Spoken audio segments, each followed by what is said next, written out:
Welcome into the studio, Seminole Sidelines. We are back for another episode. So grateful for you to join us. That is Pat Burnham. I'm Ariya, Massoudi, and let's get this thing rolling. Pat, we are 13 days away. We're recording this on a Sunday. Yep.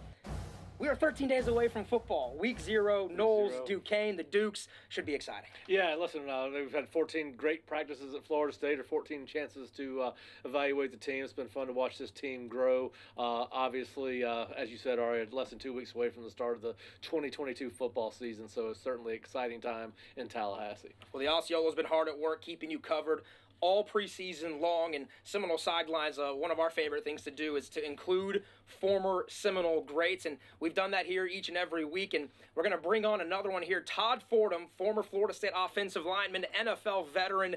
And Todd, we want to first and foremost thank you and appreciate your time for joining us here on Seminole Sidelines. Absolutely. My pleasure. Yeah, it was great to see you on Friday, Todd, and of course you helped us out a little bit when we first restarted the Osceola's independent website 4 years ago, and glad to have you back on board joining us this year periodically throughout the season, so thank you for giving us some of your time. Yes, sir. I enjoy it and love to be a part of it. Well, we're about 2 weeks away from opening day, from boot meeting leather, and we will have FSU football. The offensive line, your forte. Todd, it was the Seminoles a year ago, no depth, trying to figure and piece things together, but it seems like this offseason, the Seminoles went out, got some bodies, and a lot of different guys are improving down there in the big trenches. There's no doubt. It was great to get to go out on Friday and watch them there at UNF compete, and that's the first thing I noticed. I mean, they got some good-looking bodies.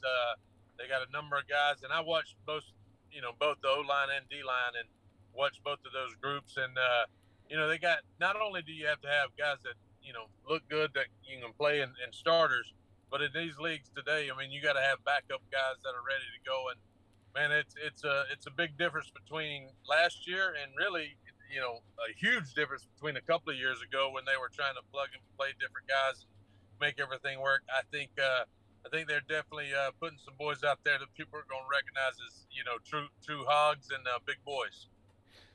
Yeah, Todd, obviously you were there Friday. They were in shells, but what was kind of your you said you spent a lot of time watching the offensive and defensive line, but what was kind of your overall assessment? What was your feeling leaving practice compared to, as you said, last year and the year before, and even 2019? Well, I will tell you this. I'm a big fan of Atkins. Just being around him a little bit and listening to him coach and all, and he really focuses on fundamentals.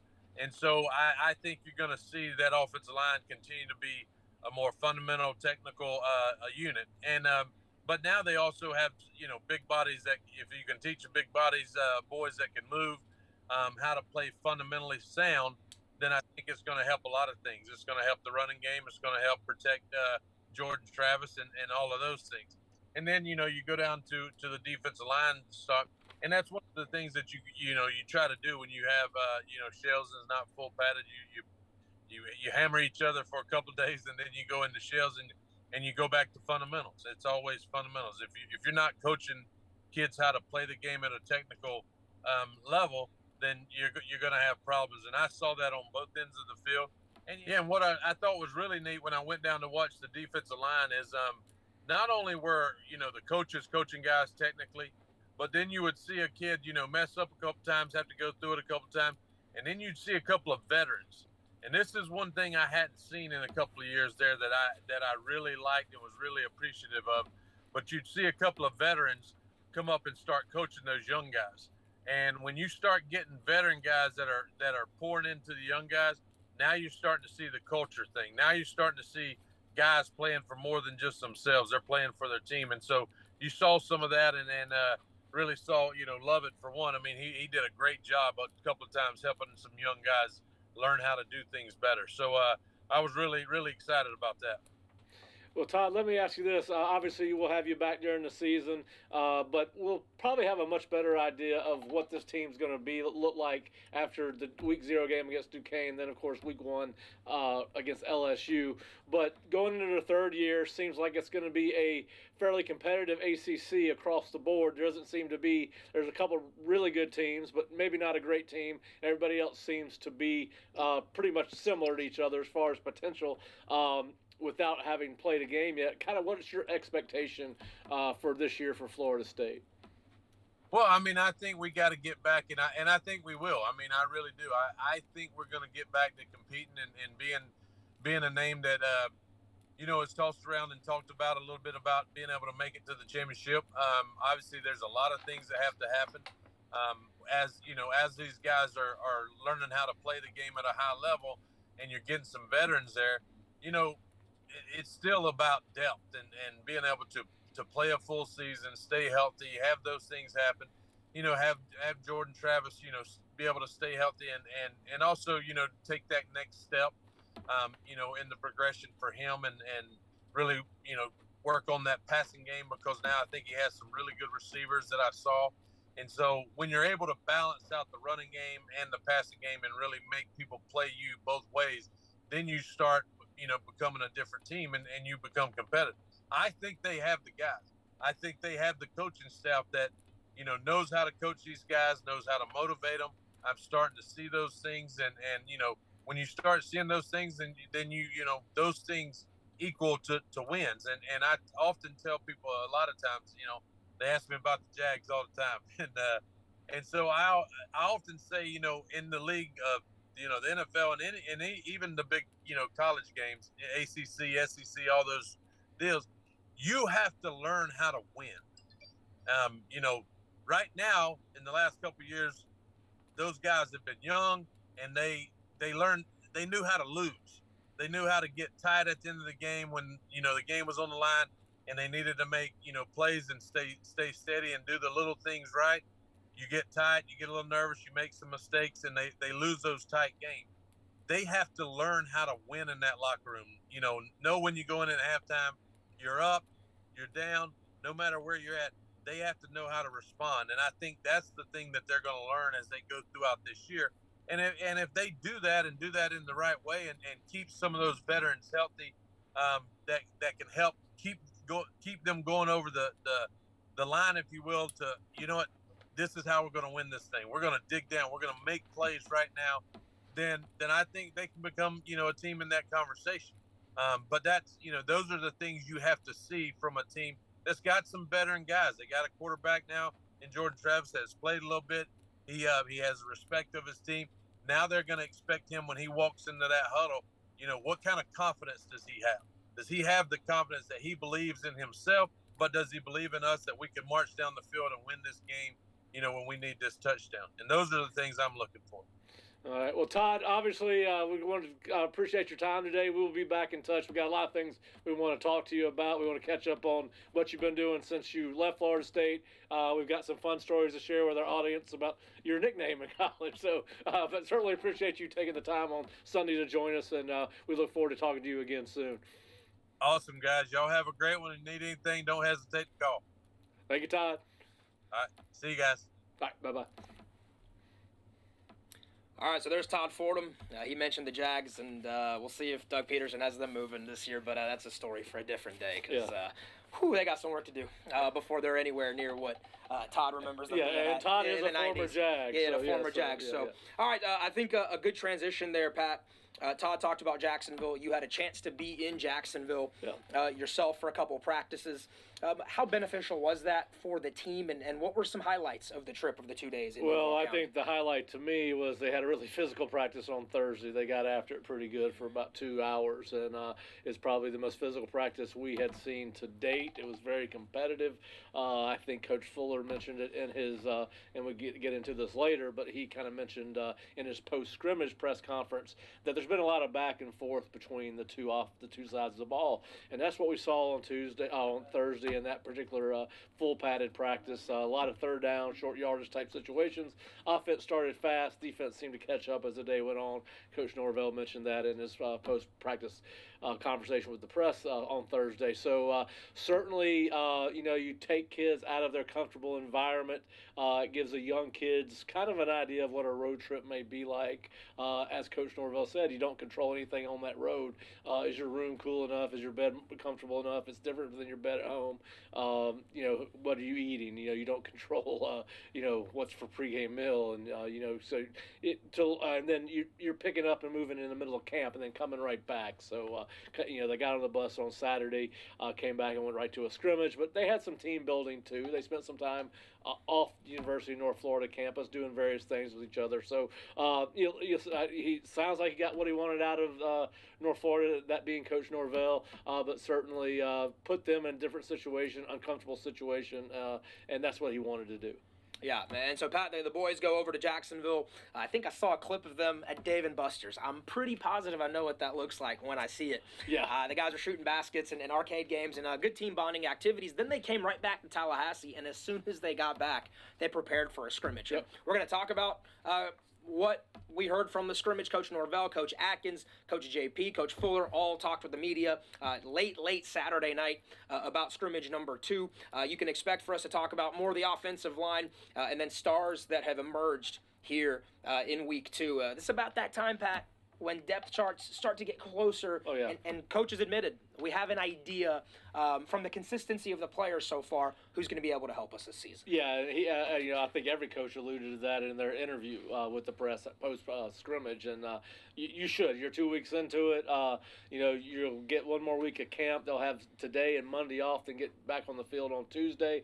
But by this time next week, you're in the game planning for Duquesne, and so this is effectively the end of camp, and they're basically into the regular season now. All right, so scrimmage coming up, but first, I think we need to kick this off. Todd Fordham was an offensive lineman. There was some offensive line news this week that the coaching staff and the program released. Caden Lyles out for the season. That's a big blow. The transfer from Wisconsin seemingly was one of the leaders of the offensive line in a short time that he was here in Tallahassee. But he's tried his best, Pat, to be able to continue to stay a part of the culture. But what is Florida State missing now that Lyles is out? Well, you're missing some experience for sure, some leadership. The guy, Caden had played a lot at Wisconsin, but on defensive line, then switched over to offensive line. A guy that knew this was his last chance to come in, and just about every guy that plays college football has aspirations of playing pro football. So he was coming in here trying to have a successful season, help Florida State get back to where it wants to be in the college football landscape. So you certainly feel bad for any young man that gets hurt, but this was his last go round. Coach Norvell has said that they will ask for probably go out and try to petition for an extra year for him. But listen, the guy loves football. He hasn't taken off his, he's hurt. By all accounts, he's done for the year, but still continues to show up and dress just like his teammates do for practice. And some guys, listen, there's a love for the game there, right? Most guys would probably be in shorts and ball cap and over there just with sunflower seeds, and that's not what he's doing. So, but yeah, certainly there's going to be some moves they'll have to make to have depth at center now. So, you got to move on, right? It's next man up. So, but certainly wish the best for Caden and hope he has a quick recovery. I will say though, in the preseason, when we talked to Coach Norvell in Charlotte, one of the things he was most proud of is the depth. The guys that they've brought in, the ability to be able to withstand an injury like this. And Lyles was running at times with the ones, but he wasn't a surefire number one on the line. So, he was competing with Maurice Smith for the job, and no one had won it yet when he got hurt. So who are some guys right now that, if it's Maurice Smith, if it's a younger guy, who are some names at center that you think are going to be competing to get more time? Well, Coach Atkins addressed this in his post-scrimmage press conference, mentioning that we've done a good job of rotating guys between guard and tackle and guard and center. So he mentioned that there were 4 or 5 guys that can play there outside of the guys that have lined up there. But we anticipate a guy that will help provide depth there. There is Thomas Schrader, Bryson Estes, Darius Washington has taken snaps in practice over the course of the last 2 years at center, and then Quayshawn Sapp, the true freshman, has seen some reps at center and at guard, so he's a guy. And then we've seen Zane Herring from time to time over the last 2 years take some snaps. So, and then, listen, is there a guy, a true freshman that we're, other than Quayshawn, that may be athletic enough and have the ability to learn two positions? So Coach Atkins felt pretty good about the fact that they had some people to work with, but it does change the depth on your line of scrimmage. But, listen, last year, if, this would have been a more catastrophic loss of losing one player. The good news is we think Florida State does have depth at the offensive line, and that was another talking point for Coach Norvell last night, was he does feel like this team is deeper than any team he's had at Florida State. Yeah, and so we'll have to keep an eye on that offensive line. In years past, again, folks, this would have been devastating, and so kudos to the staff for going out and remedying an issue, and that was getting depth where you really kind of need it, because even if this happens in the preseason, there's a pretty good chance something like this happens in the middle of the season when games are happening at full speed. So keep an eye on the offensive line. We'll continue to cover that as we get closer to the game against Duquesne. All right, I think part of what allows the Osceola to be successful is not only your readership and your support, but the support of our friends and our sponsors. And we've been very fortunate to partner with Alumni Hall, who has been a great friend to us. And here's a message from our friends at Alumni Hall. Alumni Hall, where you'll find officially licensed FSU gear for the entire family, including brands like Nike and Champion, plus great gifts for your favorite Seminole and home decor too. Miss some of the old Seminole throwback logos? Check out our College Vault collection. Shop online at alumnihall.com and let our great customer sales team ship to you within days, or pick up in store in Tallahassee. You'll find us in the Miracle Plaza Shopping Center on Thomasville Road. Students and military get 10% off in store, and Osceola subscribers get 20% off in store and online with their digital membership cards. Alumni Hall.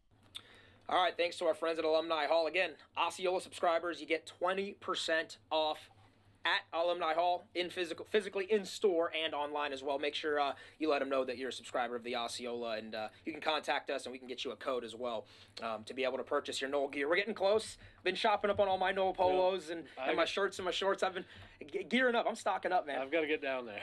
Yeah.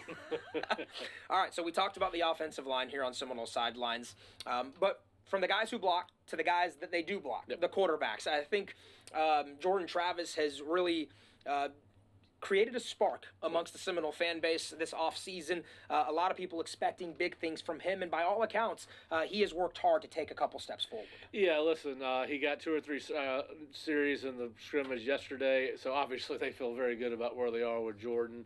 And listen, we have heard Coach Norvell, Coach Tokarts, they've all raved about him. We've heard the kids rave about him.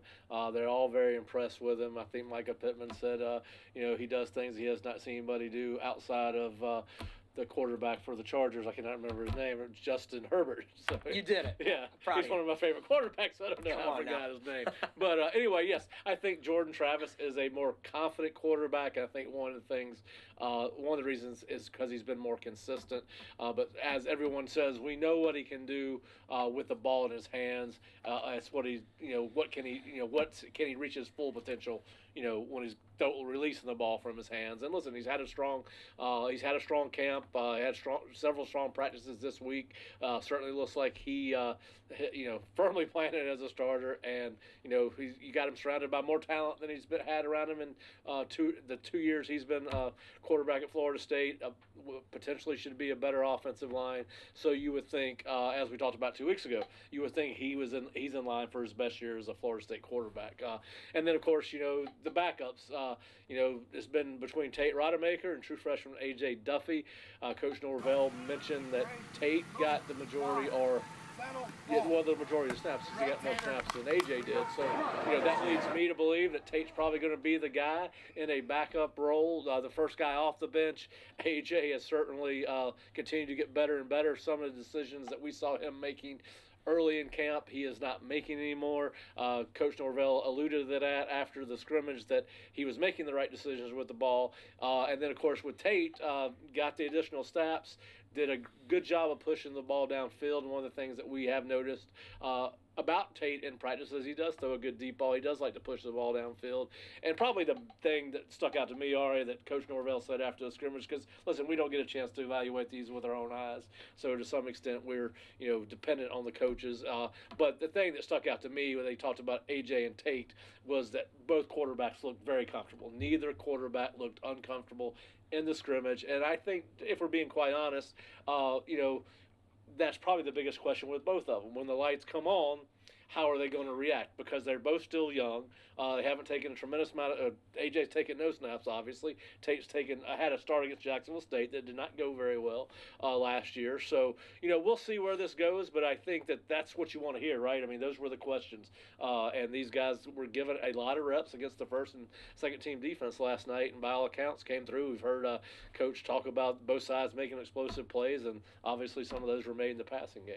And Tate, a son of a former coach, yeah, an Allen automaker, so a long time, a great high school coach in the Valdosta area. But Pat, A.J. Duffy, a guy who I think a lot of Seminole fans are excited for his future, but that's what he was brought in to be a part of the future of Florida State. Right now it's Jordan Travis's team. By all accounts, him being the guy has made all the difference in the quality of his reps, and the attitude that he takes daily. So that'll be something we're excited about. Yeah, I think there's no doubt this is his team, and as we've talked about before, this offense has always gone as Jordan has gone. So if the offense is going to take the next step, Jordan needs to take the next step, and it certainly feels like they think he's going to do that. Well, something I liked that you mentioned, Pat, was that the guys around him have gotten better. So I think that's a perfect segue and transition into the wide receivers. Let's talk about some offensive stars from the scrimmage that the coaching staff mentioned to us late Saturday night. And again, they just keep talking about Johnny Wilson's ability to win 1v1. It looks like the 6'7" size. Yeah. He's figured out his catch radius and how to best position his body to win these 1v1s. Well, he naturally high points the ball, which is great when you're 6'7", right? You got a lot of guys just depend on their height to work, but he does a great job of high pointing the ball. He should be a matchup problem for smaller corners, and with some of the length that Florida State has at wide receiver with Deuce Spann and then Malik McClain, and Kentron Portier, you can create some size matchups if you're playing both a combination of those four guys at the same time, if not all four at the same time. But listen, he's a guy that time and time again last week stood out, and he stood out more in the second week than he did the first week. And what to me stands out about that is most guys start off fast in camp because it's new, legs are fresh, all those kind of things, but he has just continued to get better and better. And listen, he's not only going to be a threat in the red zone, but listen, if it's a 3rd and 5, running stick routes, with his length and running out routes, so you can extend that ball out a little bit further towards the sideline than you can with a shorter receiver. So, but it has been fun to watch him develop. And listen, I was not here for spring practice, but talked to some people that saw him in spring practice that talked about the fact that they thought he had a chance with some refining some of his technique work to be a productive player. It certainly looks like they were right. I go back to a guy like, it's a tight end, but I think Wilson, if he makes the next level, will be that hybrid receiver tight end type of body, like a Jimmy Graham, like a guy that, figured it out later in his career, but once he did, was going to be a special player. And I mean, it's been a while, right, Pat, since Florida State's had this type of threat. Yeah, I think you mentioned earlier maybe Alden Tate as far as the length, and 6'4", Kelvin Benjamin, something like that. Benjamin, more like, yeah. But yeah, so certainly, and I don't, we'll have to see how his body grows as far as turning into a Jimmy Graham. I mean, I don't think Johnny's anywhere near 250 right now. But listen, he's got a chance to, what we want at Florida State, or for Florida State fans, is for him to develop into a good outside receiver. And right now it looks like he's going to do that. Yeah. All right, some other guys that have stood out per the coaching staff. Lawrence Toafili has been playing pretty well. Second week of practice. I think, is he getting lost in the shuffle? Is he not getting enough love? Well, he's a guy that kind of goes about his business, kind of workmanlike, quiet. I know we've interviewed him before, but you really don't remember the interview. He's one of those guys that speaks more with his play, and you won't notice him for a couple of plays, and he gets in the ball game, and they'll throw him a pass in the flat, and he'll slither through and pass somebody, and he may not have the be the fastest straight line guy, but he's slippery. He's fun to watch. And, when asked about some of the guys that stood out when we were in Jacksonville, talking about the totality of camp, Coach Norvell said he had been one of the stars of this camp. So certainly it goes about his business quietly. He's been productive since he got here, had to play early as a true freshman, but a guy that can line up in the backfield or as a slot receiver and has been productive doing both those things. So, listen, you put two backs in the backfield, motion him out. I don't know that they're going to do that, but he's a guy that offers you some versatility in how you can use and what you can do formationally and with your skill players when he's in the game. But certainly a guy that again has stood out and been consistent in camp. Yeah, a guy on offense for Florida State, we mentioned a Johnny Wilson, but a Micah Pittman who's done a really nice job of being that smart, high IQ receiver Florida State's needed. It seems like in the red zone, Jordan Travis has been able to find Wilson, Micah Pittman, Malik McClain. They're really starting to finish drives, which I think is a positive going forward. Listen, in today's the way they put points on the board in today's offense is you need to capitalize on those red zone opportunities. Again, Micah is a dynamic guy, can make plays, runs with great balance and vision. Guy that runs hard when he has the ball in his hands, and of course, on top of that, he's going to be involved in your return game as both a kick returner and a punt returner. John Pappy just alluded to that in his portion of the press conference. I know several people that have observed practice that have been very impressed with what they've seen with Micah. So the people that I trust. Besides myself, listen, I think it's going to be exciting to see what these guys that are new to the program can offer the wide receiver position. But by all accounts, what we've seen Micah get more consistent as camp's gone on. And, there's probably more to do in that area for Johnny and for Micah as they're new in this system and get the comfortable with the expectation this staff has for them. But certainly two guys that get you excited about what they potentially could do 13 days from now. And by all accounts, the receiver position group has really improved. And we talk about offensive line depth, but the receivers now have some depth. We haven't even talked about Malik McClain. We got plenty of time to talk about him, but there's some returning guys that have looked good too. No doubt about it. So the offense played well. I think explosive plays in the scrimmage was something that both Adam Fuller, defensive coordinator, and Alex Atkins both touched on. That's something I think we can expect from a Mike Norvell offense. Is you're going to have gash plays, you're going to have explosive plays, and now let's flip to the defense because I think that's going to be important here. Week 2 stars on the defense.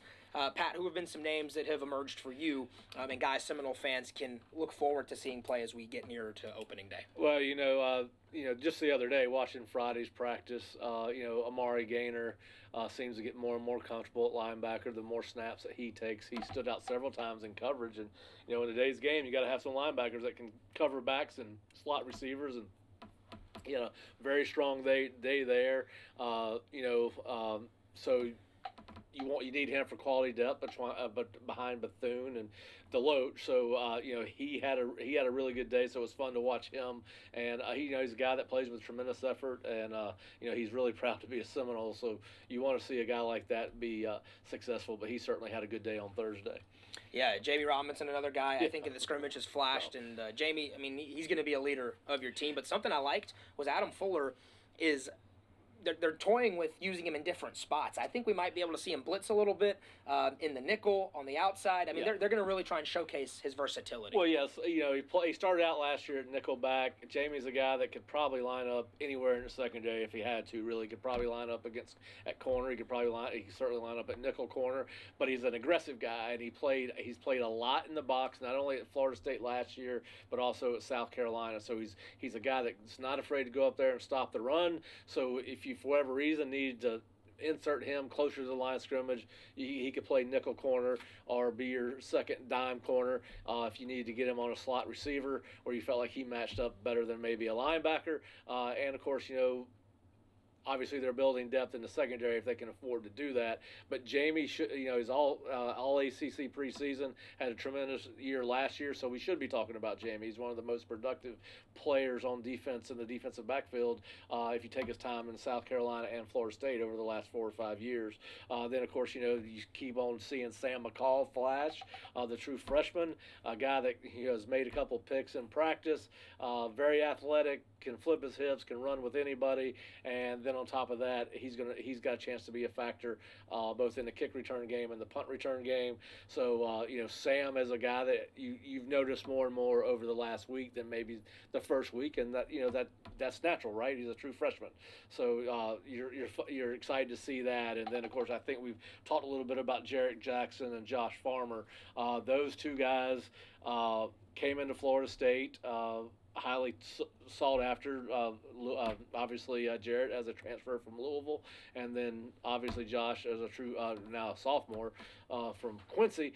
But listen, Jarrett came in with a lot of hype, and did not transition well the first year, which I believe was 2020, but certainly has had an outstanding camp and is a guy that can be as dominant as Fabian or Robert when he plays up to his potential. And then Josh Farmer, another kid who has just continued to impress, and you notice each and every practice. So listen, they've got a chance to be 4 or 5 deep as far as the rotation at defensive tackle, and with those guys having the kind of camps they have had, and as they continue their development, you have a chance to have really 4 strong interior tackles if those guys continue to do what they're doing right now. Yeah, Florida State defense, I think a lot of people are high on, has a chance to be a top 30 unit in college football this season.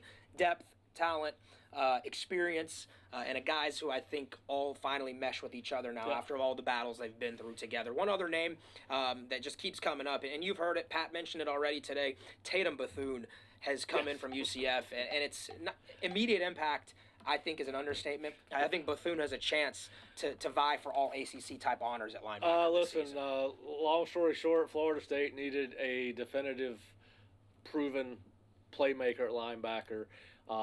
He has a proven track record at UCF. Coach Norvell said in his press conference yesterday that this guy continues to show up in these situations, and I think what he's referring to is live 11-11 on 11-on-11 football situations. So listen, I think he brings a toughness and a winning mentality to this team. And then I know we're about to wrap things up, and just want to talk a little bit about some of the comments I heard from the coaches that stood out to me. They talked in team terms. We heard about some individuals, but there's a couple things that I've heard Coach Norvell repeatedly say. And he asked about the team identity last night. He said this is a tough team. It's a team that practices with great energy, a team that loves to compete, and a team that cares about each other. He likes the mindset of this team.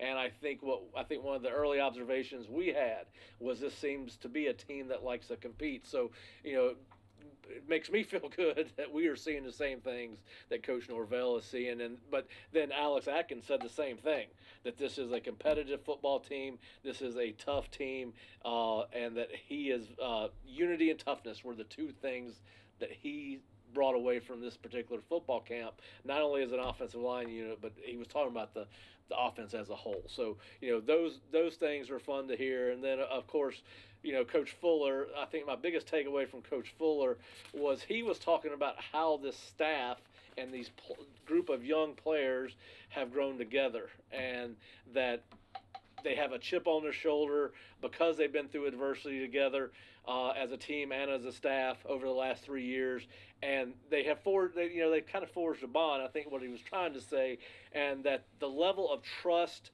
and confidence in each other has never been higher on that side of the ball. And probably, as he said, during the camp has been a lot of back and forth, which is a good sign for the program. So, listen, we're going into week 3, 2 weeks away. So, always a lot to cover. I wish we had more time to talk. Yeah, we're about 35 minutes here on this show now, and love being able to do this. Again, we have a lot of friends and a lot of supporters that have made this possible for us.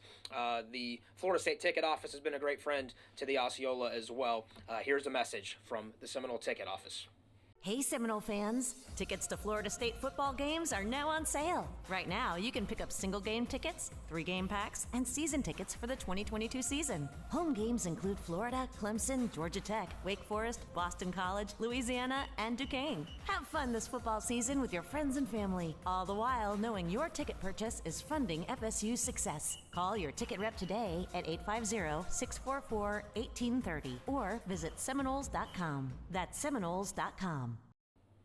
A lot of great packages still available. I think I heard season tickets have been at a high that this program hasn't seen in quite some time. The excitement's there. The schedule's pretty good at home this season. I know everyone's excited about the game in New Orleans. I think we all are. LSU will be a lot of fun, but a lot of good ones in Doak Campbell Stadium. And there are a lot of different ways that you can be inside Doak and watch Mike Norvell in his 3rd season at the helm of Florida State. I know I'm stoked. Pat, I know you're stoked. Before we say goodbye, is there any final things you want to touch on? Yeah, listen, I'm looking forward to hearing what the coaches have to say after they've watched the film, which they had not had the benefit of watching the film. So the Q&A on Monday or Tuesday, whenever we get a chance to talk to them again, will be very interesting because we'll get more probably individual specific or player specific than they did after the post scrimmage interviews. And then listen, I think the biggest thing is Coach Norvell said that he had set this week up to be an week full of adversity for his players, not only with the tempo outside of Wednesday's practice. It was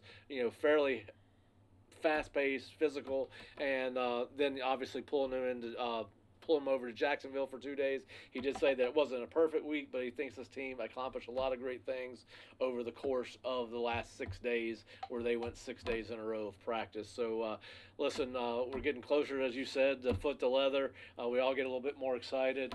I think we'll probably get a little bit more in depth about our expectations for the team next week. But listen, I think Coach said, the players are getting irritated, which is a good thing because that means they're ready to hit somebody else.